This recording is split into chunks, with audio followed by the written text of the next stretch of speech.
ಆಗ್ಲೇ ಚಿಂಚೋಳಿನಲ್ಲಿ ತಮ್ಗೆ ಗೊತ್ತಿದ್ದಾಗೆ ಟ್ರೆಕ್ಕಿಂಗಿಗೆ ನಾವು ಸಂಪೂರ್ಣವಾಗಿ ನಾವು ಇದು ಬೆಂಬಲವನ್ನು ಕೊಟ್ಟಿದ್ದೇವೆ. ಅದನ್ನ ನಾವು ಪ್ರವಾಸೋದ್ಯಮ ಇಲಾಖೆಯಿಂದ ನಾವು ಹೆಚ್ಚು ರೀತಿಯಲ್ಲಿ ಅಲ್ಲಿ ಚಿಂಚೋಳಿ ನಲ್ಲಿ ನಾವು ಪ್ರವಾಸಿಗರು ಬರ್ಬೇಕಂತ ಆ ನಿಟ್ಟಿನಲ್ಲಿ ಇನ್ಫ್ರಾಸ್ಟ್ರಕ್ಚರ್ ಡೆವಲಪ್ ಮಾಡ್ತಾ ಇದ್ದೇವೆ. ಫಾರೆಸ್ಟ್ ಕಾಲೇಜ್ ಬರಬೇಕು ಅಂದ್ಬಿಟ್ಟು ಇಲ್ಲೂ ಕೂಡ ಬೇಡಿಕೆ ಇದೆ.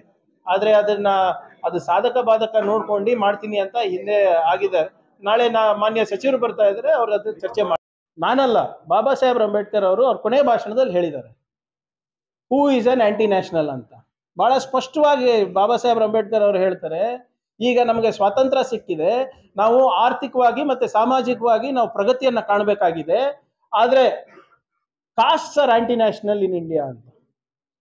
ಯಾರ್ಯಾರು ಜಾತಿಯನ್ನ ಮುಂದಿಟ್ಕೊಂಡು ಅಸೂಯೆನ ಉಂಟು ಮಾಡ್ತಾರೆ, ನಮ್ಮ ಆರ್ಥಿಕ ಮತ್ತು ಸಾಮಾಜಿಕ ಪ್ರಗತಿಯನ್ನ ಕುಂಠಿತ ಮಾಡ್ತಾರೆ, ಧರ್ಮದ ಹೆಸರು ಮೇಲೆ, ಧರ್ಮದಲ್ಲಿ ಧರ್ಮಗಳ ನಡುವೆ ಯಾರು ಜಗಳ ಹಚ್ತಾರೆ, ಆ ಜಗಳದಿಂದ ನಮ್ಮ ಆರ್ಥಿಕತೆ ಹಾಗೂ ಸಾಮಾಜಿಕ ಪ್ರಗತಿ ಏನ್ ನಾವು ಕುಂಠಿತ ಆಗ್ತೀವಿ, ಅದನ್ನ ಯಾರು ಉಂಟು ಮಾಡ್ತಾರೆ ಅವರು ನಿಜವಾದ ದೇಶದ್ರೋಹಿಗಳು ಅಂತ ಬಾಬಾ ಸಾಹೇಬ್ ಅಂಬೇಡ್ಕರ್ ಅವರು ಹೇಳಿದರು. ಪ್ರಸ್ತುತ ವಾತಾವರಣದಲ್ಲಿ ಯಾರು ಕೋಮದ ವಿಷ ಬೀಜ ಬಿಸ್ತಾ ಇರೋದು, ಯಾರು ಒನ್ ನೇಷನ್ ಒನ್ ರಿಲಿಜನ್ ಅಂತ ಇರೋದು, ಯಾರು ಸಂವಿಧಾನ ಬೇಡ ಅಂತ ಇರೋದು, ಯಾರು 400 ಸೀಟ್ ಕೊಟ್ರೆ ನಾವು ಸಂವಿಧಾನವನ್ನ ಬದಲಾವಣೆ ಮಾಡ್ತೀನಿ ಅಂತ ಹೇಳ್ತಾ ಇರೋದು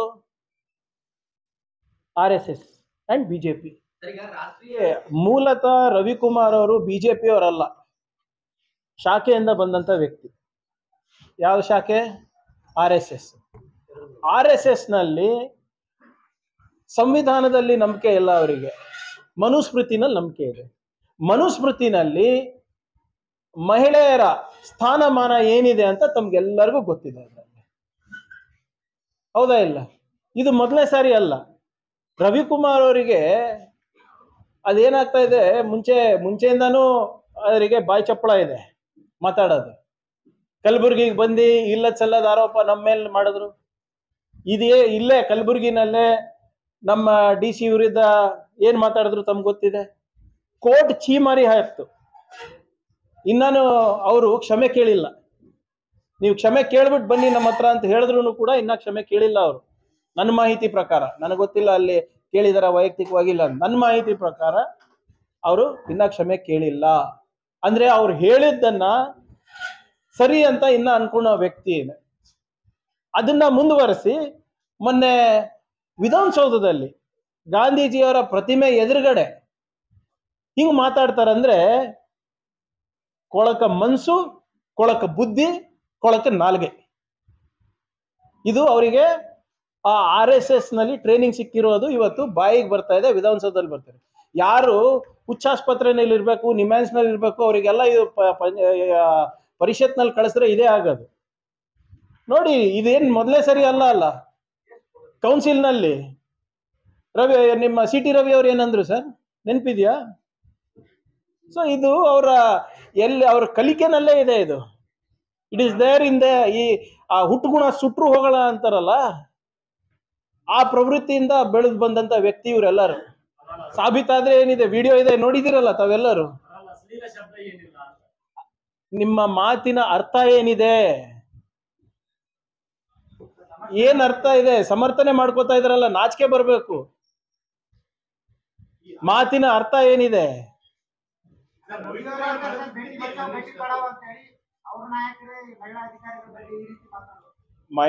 ನೀವು ಸರಿಯಾಗಿ ನೋಡಿ ಸರ್, ಬಿಜೆಪಿನವ್ರು ಎಂತವ್ರಿಗೆ ಇಟ್ಕೊಂಡಿದ್ದಾರೆ. ವಿಧಾನಸೌಧದಲ್ಲಿ ಅತ್ಯಾಚಾರ ಮಾಡಿದವ್ರು ಇನ್ನೂ ಇದಾರಲ್ಲಿ. ನಿಮ್ಮ UP ನಲ್ಲಿರ್ಬೋದು, ನಿಮ್ಮ ಮಧ್ಯಪ್ರದೇಶನಲ್ಲಿರ್ಬೋದು, ಯಾರ್ಯಾರು ಅತ್ಯಾಚಾರ ಮಾಡಿದ್ದಾರೆ ಅವರೆಲ್ಲರೂ ಇನ್ನೂ ಸಚಿವ ಸಂಪುಟದಲ್ಲಿ ಇದ್ದಾರೆ. ಪಾಕ್ಸ್ಕೋ ಕೇಸ್ನಲ್ಲಿ ಇದ್ದವರು ಇನ್ನೂ ಇದಾರಲ್ಲಿ. ಸೊ ಇದು ಅವ್ರಿಗೆ ಸುಮ್ಮನೆ ಹೆಸರಿಗೆ ಬೇಟಿ ಬಚಾವ್ ಬೇಟಿ ಪಡಾವ್.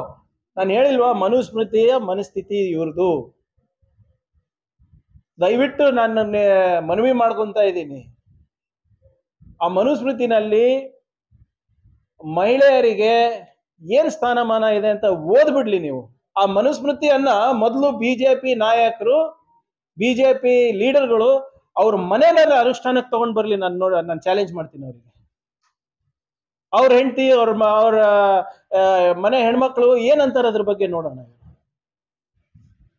ಬರೇ ಬೇರೆಯವ್ರಿಗೆ ಮಾತ್ರ ಇದು. ಆದ್ರಿಂದ ನಾನು ಹೇಳ್ದಂಗೆ ಕೊಳಕ್ ಮನ್ಸು, ಕೊಳಕ್ ಬುದ್ಧಿ, ಕೊಳಕ್ ನಾಲ್ಗೆ ಇವ್ರದ್ದು. 100 ವರ್ಷ ಆಯ್ತಲ್ಲ RSSಗೆ. 10 ಇಂಥ ಕೆಲಸ ಮಾಡಿದ್ದೀನಿ. ನಮ್ಮ ರಾಷ್ಟ್ರದ ಸಬಲೀಕರಣಕ್ಕೆ, ನಮ್ಮ ರಾಷ್ಟ್ರವನ್ನ ಕಟ್ಟುವ ಕೆಲಸಕ್ಕೆ ನಾವು 10 ಕೆಲಸ ಮಾಡಿದೀವಿ. ಆರ್ಥಿಕ ಸಮಾನತೆ ತರ್ಲಿಕ್ಕೆ 10 ಕೆಲಸ ಮಾಡಿದ್ದೀನಿ. ಸಮಾಜದಲ್ಲಿ ಐಕ್ಯತೆ ತರಕ್ 10 ಕೆಲಸ ಮಾಡಿದ್ದೀನಿ ಅಂತ ತೋರಿಸ್ಬಿಡ್ಲಿ ಸರ್. ಎಲ್ಲಿಂದ ಬರ್ತಾ ಇದೆ ಸರ್ ದುಡ್ಡು ಅವರಿಗೆ? 300-400 ಕೋಟಿ ರೂಪಾಯಿ ಆಫೀಸ್ ಕಟ್ತಾ ಇದ್ದಾರೆ. ಎಲ್ಲಿಂದ ಬರ್ತಾ ಇದೆ? ಏನಕ್ಕೆ ಅವ್ರ ಫಂಡಿಂಗ್ ಅಷ್ಟು ಒಪೇಕ್ ಇದೆ? ನಿಮ್ಗೆ ಗೊತ್ತಾ ಇದ್ರೆ ಹೇಳ್ರಪ್ಪ ನನಗೆ. ನನಗೆ ಗೊತ್ತಿದೆ, ನಾನು ಅದಕ್ಕೆ ಹೇಳ್ತಾ ಇದ್ದೀನಲ್ಲ. The day we cross 3 figure mark, IT ED first ಅಲ್ಲಿಗೆ ಕಳಿಸ್ತೀನಿ. ನಾನು ಹೇಳಿದ್ದೀನಲ್ಲ ಇವ್ರೆ, ನಾನು ಬಹಳ ಸ್ಪಷ್ಟವಾಗಿ ಹೇಳಿದ್ದೀನಿ. ನನಗಷ್ಟು ಅಧಿಕಾರ ಜನರಿಂದ ಸಿಕ್ಕಿದ್ರೆ ಯಾವ ಸಂಸ್ಥೆಗಳು, ಸಂಘಟನೆಗಳು ನಮ್ಮ ಸಂವಿಧಾನದ ವಿರುದ್ಧ ಇದೆ, ನಮ್ಮ ದೇಶದ ಐಕ್ಯತೆಯನ್ನ ಒಡಿಲಿಕ್ಕೆ ಪ್ರಯತ್ನ ಮಾಡ್ತಾರೆ, ಜಾತಿನಲ್ಲಿ ಜಗಳ ಹಚ್ತಾರೆ, ಅಸೂಯೆ ತರ್ತಾರೆ, ಕೋಮ ಗಲಭೆಗಳನ್ನ ಸೃಷ್ಟಿ ಮಾಡ್ತಾರೆ, ಸಮಾಜದಲ್ಲಿ ಕೋಮದ ವಿಷ ಬೀಜವನ್ನ ಬಿತ್ತಾರೆ, ಆ ಸಂಘಟನೆಗಳಿಗೆಲ್ಲ ನಾವು ಫುಲ್ ಸ್ಟಾಪ್ ಹಾಕ್ಬೇಕು. It is in interest of the country. It is in interest of the country. ಇವರು ನೋಡಿ, ಕೆಲವು socialist and secular 4 supreme court case ಆಗಿವೆ. ಆ ಪದಗಳು ಇರೋದು ಬಹಳ ಇಂಪಾರ್ಟೆಂಟ್ ಇದೆ. ನಮ್ಮ ದೇಶದ ಏನು ಒಂದು ಸಮಾಜದ ನಮ್ದಲ್ಲಿ ಏನು ಕ್ಯಾರೆಕ್ಟರಿಸ್ಟಿಕ್ ಅಂತ ನಾವು ಹೇಳ್ತೀವಿ, ಅದು ಸೋಷಲಿಸ್ಟು ಇದೆ, ಸೆಕ್ಯುಲರು ಇದೆ, ಅದು ಇರಬೇಕು ಅಂತ. ಅದು ಓದ್ಕೊಳ್ಳಿ ಅವರು. Including SR Bommai case. SR Bommai case ಅಂತ ಅವ್ರ ಪಾರ್ಟಿದವ್ರದೆಲ್ಲ ಫಸ್ಟ್ ಅದು ಓದ್ಕೊಂಡಕ್ಕೆ ಹೇಳಿ ಅವ್ರಿಗೆ ಕರೆಕ್ಟ್ ಆಗಿ. ಬಿಜೆಪಿ ಅವರ ಸಂವಿಧಾನ ಆರ್ಟಿಕಲ್ 2 ನಲ್ಲೇ ಇರೋದು we are socialist and secular ಅಂತ. ಫಸ್ಟ್ RSS ನವರು ಅವ್ರ ಬಿಜೆಪಿ ಚೇಲಾಗಳಿಗೆ ಹೇಳಿ ಸಂವಿಧಾನ ಬದಲಾವಣೆ ಮಾಡಕ್ಕೆ. ಬಿಜೆಪಿ ಸಂವಿಧಾನದಲ್ಲೇ ಇರೋದು ಅದು. ಆರ್ಟಿಕಲ್ 2 ಓದಿದಾರ ಬಿಜೆಪಿ ಸಂವಿಧಾನ? ನಮ್ಮ ಭಾರತ ಸಂವಿಧಾನ ಬಿಟ್ಬಿಡಿ, ಇವರು ಓದಿಲ್ಲ, ಅವ್ರಿಗೆ ಅರಿವು ಇಲ್ಲ ಅದ್ರ ಬಗ್ಗೆ. ಅಟ್ಲೀಸ್ಟ್ ನಿಮ್ ಬಿಜೆಪಿ ಸಂವಿಧಾನ ಓದಿರ್ಬೇಕಲ್ಲಪ್ಪ ನೀವು. ಅದ್ರಲ್ಲೇ the word secular is there, ಅದ್ರಲ್ಲೇ the word socialist is there. ತೆಗಿರಿ ಫಸ್ಟ್ ಅದು. ಮತ್ತೆ ಚೇಲಾಗಳಂದ್ರೆ ಬಿಜೆಪಿ ಚೇಲಾಗಳಲ್ಲ, RSS ಚೇಲ ಬಿಜೆಪಿ. ಅಂದ್ರೆ ಏನ್ ಮುಚ್ಚು ಬರ ಇದೆ? ನೀವ್ ಯಾಕೆ ಓಪನ್ ಆಗಿ ಕೇಳ್ರಿ ಪ್ರವೀಣ್, ನಾವ್ ಹೇಳ್ತೀವಿ.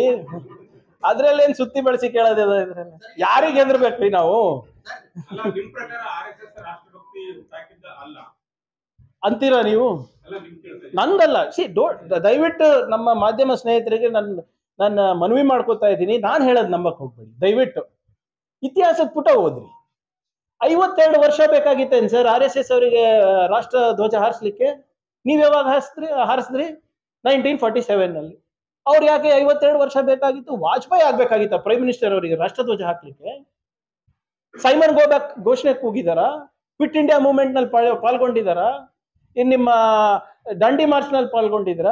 ಯಾವ ದುಂಡು ಮೇ ಸಭೆಗೆ ಹೋಗಿದ್ರು? ಎಲ್ಲಿದ್ರು ಸರ್ ಇವರು? ಕಾನ್ಸ್ಟಿಟ್ಯೂಂಟ್ ಅಸೆಂಬ್ಲಿ ಡಿಬೇಟ್ಸ್ ಮಾಡ್ಬೇಕಾದಾಗ, ಸಂವಿಧಾನ ಬಗ್ಗೆ ಚರ್ಚೆ ಮಾಡ್ಬೇಕಾದಾಗ ರಾಮ್ಲೀಲಾ ಮೈದಾನಲ್ಲಿ ಯಾರು 150 ಪ್ರೊಟೆಸ್ಟ್ ಮಾಡಿದ್ದಾರೆ. 150 ಪ್ರೊಟೆಸ್ಟ್ ಏನಂತ? ನಮ್ಗೆ ಸಂವಿಧಾನ ಬೇಡ, ಮನುಸ್ಮೃತಿ ಬೇಕು ಅಂತ. ಆರ್ಗನೈಸರ್ ಮ್ಯಾಗಝೀನ್ 1950 ಎಡಿಟೋರಿಯಲ್ ಓದಕ್ ಹೇಳಿ ಅವರಿಗೆ ಬಹಳ ಸ್ಪಷ್ಟವಾಗಿ. ಅವರ ಏನು ಸಂಪಾದಕರು ಬರ್ದಿದ್ದಾರೆ ಅದರಲ್ಲಿ, ಎಡಿಟೋರಿಯಲ್ ಇದೆ ಅದರಲ್ಲಿ.